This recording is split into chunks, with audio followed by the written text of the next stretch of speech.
practical life and the achievements through yoga, how you become self-sovereign. And the last chapter is all 18th chapter, is the essence of all what had been said in the previous chapters. That how you go through 4 stages, you are Brahmin, then you become warriors, you are also Kshatriya, and you reach the stage of Shudra. And what are the qualifications of the Brahmins? A Brahmin, the one who is pure, who practices the teachings, but I teach them. And a Brahmin performs action with realization that I am a soul, and he has peace in life. A Brahmin has sanyam, means he has self-control. Sense organs are disciplined. A Brahmin is tapasvi. Tapa means he has natural purity in life. Yoga, tapasya, austerity. And he has purity in life. A yogi has, Brahmin has honesty in life. Brahmin has tolerance. Brahmin is the one who has relationship with God, the Supreme, perform actions with this consciousness. So there is peace. There is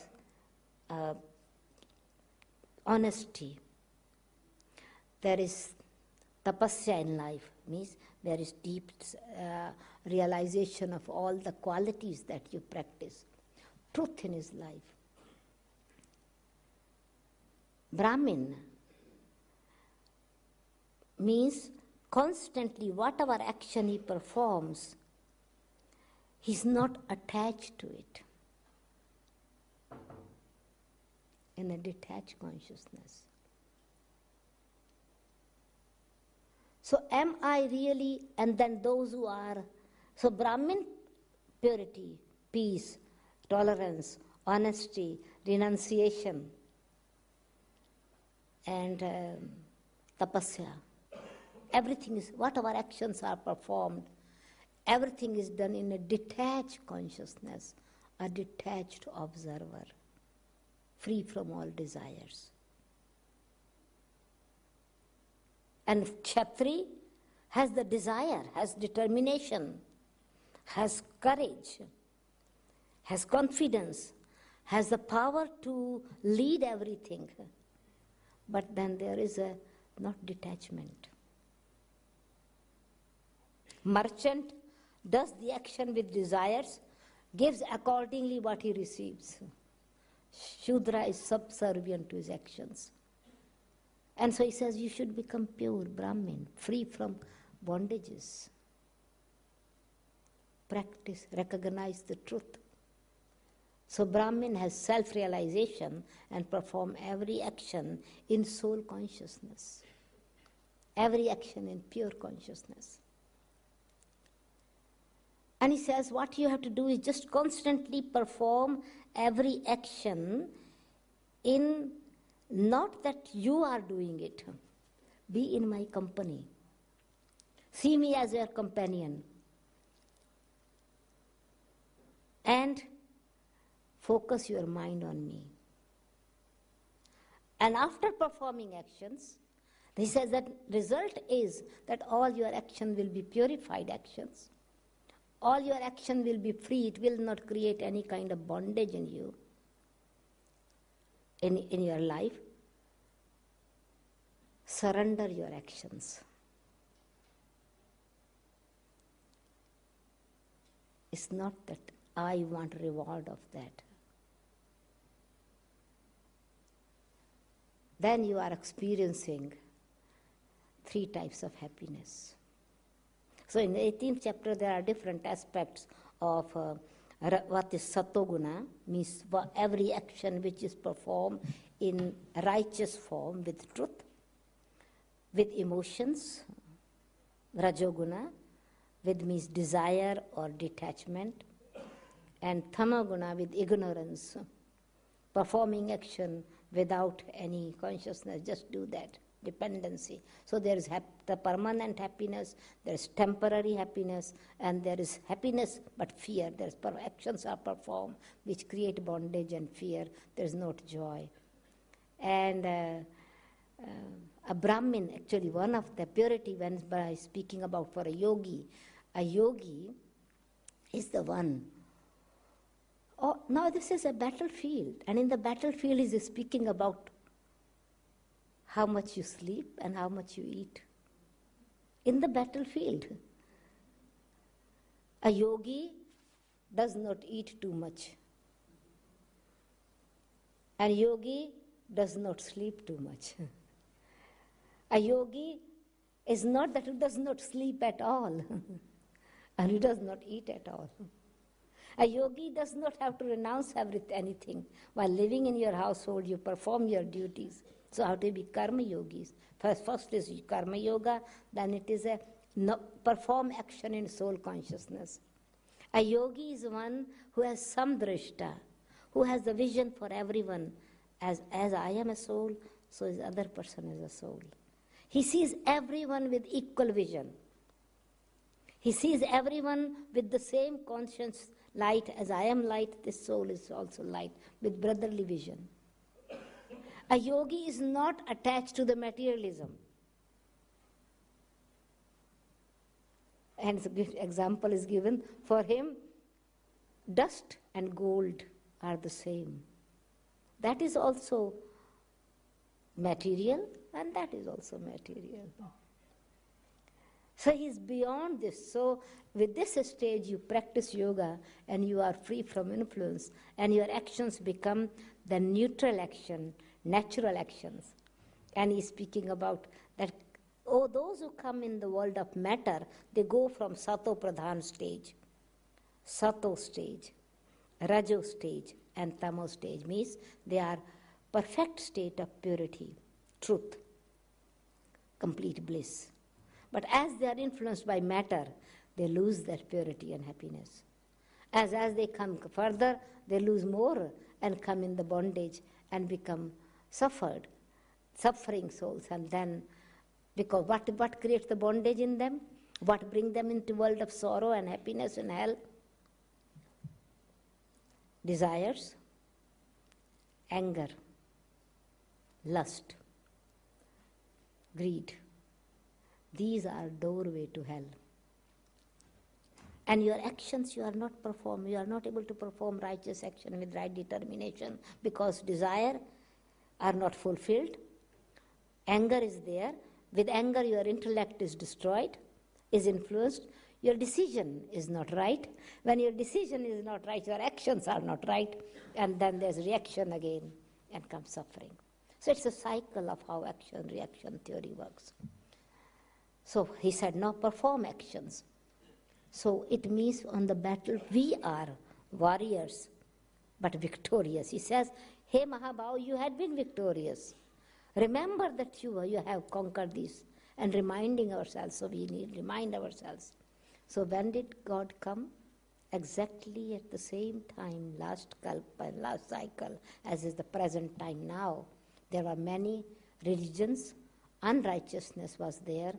There was greed for property. There's friction in every family. Brothers are deceiving brothers. And all the names of the Pandavas are very unique name. Kaurava's name are also the unique name. Name not on the body, name on the character. Dushasan, the one who has the ruling power with evil consciousness.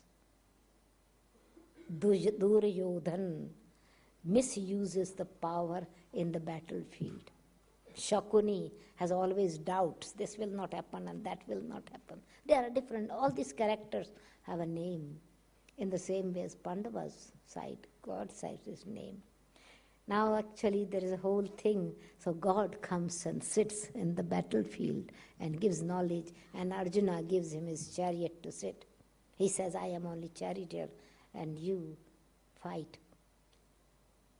So what does it mean? Arjuna's chariot.